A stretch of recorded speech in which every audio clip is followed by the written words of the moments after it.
So last week, Google decided to make a big change to their policy that might allow all the trolls to come back to the comment section here on YouTube, despite all the progress that the Google Plus comments have made in that area. And we're also going to talk about why YouTube is giving money to some creators to fund their off YouTube projects. That and a lot more really coming up.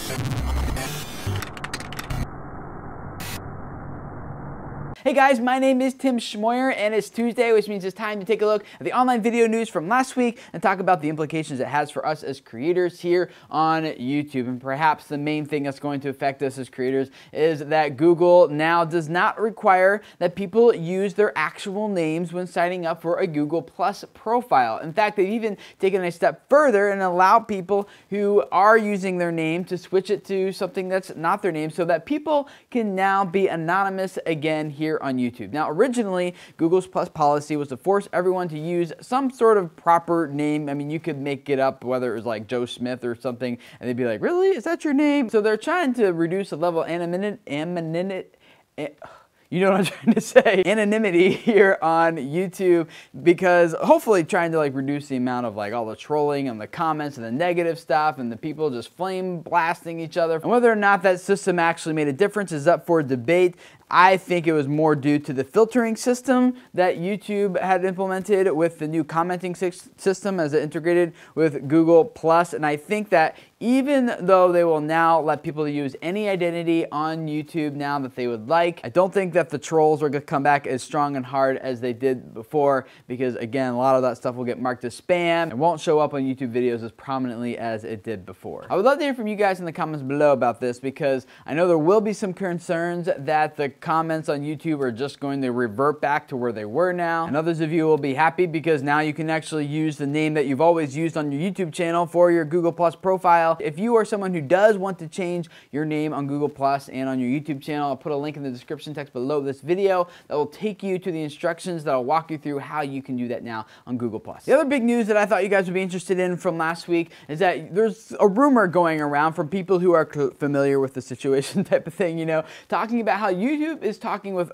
two different groups of people, one with Hollywood and two with their popular creators, and they're saying, we want to give you guys money, well, to Hollywood, they say, we want to give you money to develop high quality content for the site so they can raise advertising CPMs and things like that so people make more money. And then with the creators though, this is the part that's most interesting to me, is they're saying, we want to fund your off YouTube projects. And I think what's happening here is that there's a lot of like these top YouTubers, they're growing up on YouTube, they're becoming like celebrity status, and they're finding that like, hey, why would I stay on YouTube for the measly $1 million I'm making a year when I could go to like Hulu or Yahoo is pitching me these things, or I could go do this project or that project, and then they just leave their YouTube channel and start all these other projects, and YouTube's like, what? We need you here so we can continue to like charge more money, because like those top creators can pull in like some premium CPMs. An example of this is recently when Hulu went to Wix and took them off of YouTube and made a deal with them that they would then come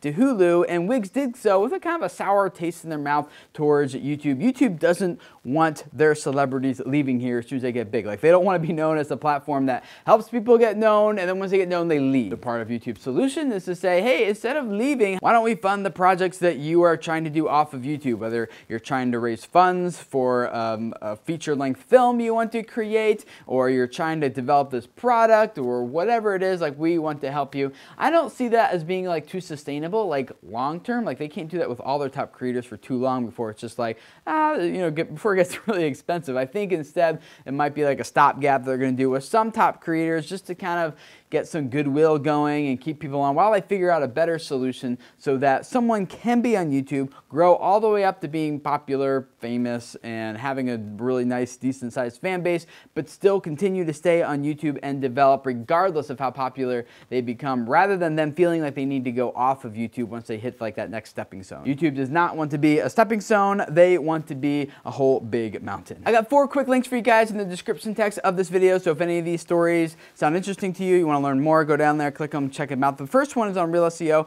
and it's about 4 myths about copyright on YouTube. And I'm sharing this with you guys because one of the main questions I get here all the time is like, Tim, can I do this or can I do that regarding copyrighted information and music and visuals and images, like all that stuff. And so this will dispel and help you guys out with a lot of those. The first one being, if it's already freely available online anyway, can I just freely use it in my video? Or if I just take like a small section of some copyrighted information or music or material or whatever and use that in my video, is that then considered fair use? Or what if I actually do use a little bit of copyrighted information? Like, it's not that big of a deal, right? Like, the likelihood of anyone coming after me probably isn't going to happen. And then the fourth myth they talk about is, well, what if no one gave like a copyright notice about this information? Like, I had no idea. Can you still get hit with copyright issue stuff around your channel? All that in that article below. Go check it out. The second story down there is also from RealSEO.com, and it goes in depth into some research that shows whether or not YouTube captions on your videos actually affect how they perform in search results. And it gives you a lot of good data, a lot of good studies. So if you're trying to figure out whether or not you should use captions on your videos or not, this could be helpful for you to kind of figure that out as far as like the return on investment you're going to make and the money it costs you to make them. Like, does it pay off later? That's what that study seeks to answer. Also, the other third one down there is, if you are also relying on search results for traffic to your videos, maybe you've noticed, or maybe you haven't, that in Google now they don't show like the snippet text and like the video thumbnail if you have the video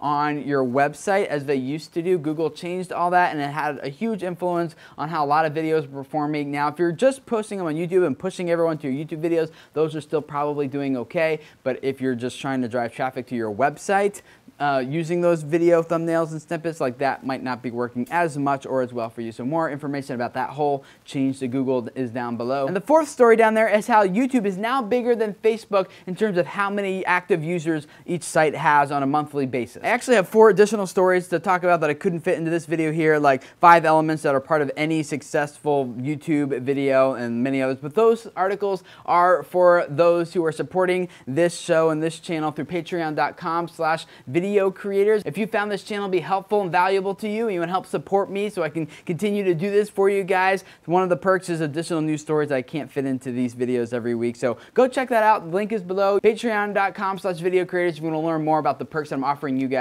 who are supporting this channel, including that story about the 5 elements that every successful YouTube video has. And if this is your first time here, I would love to have you subscribe. Every Tuesday we take a look at the online video news from last week and the updates to YouTube and to Google and this platform and audience development and everything. Talk about the implications it has for us as creators. And then on Wednesdays, to give you guys some YouTube tips, ideas, suggestions, advice, things like that. And then on Thursdays, we do some YouTube Q&A where I take a question from one of you guys and do my best to answer it to help you guys out with your channels that you're developing and growing here on YouTube. Because I really believe that a lot of you guys have messages that could really change people's lives and help them if those people could just find you and hear what you have to say. So thank you for letting me be a part of helping you guys build your YouTube channels and your audiences here. Subscribe, and I will see you guys again tomorrow. Bye.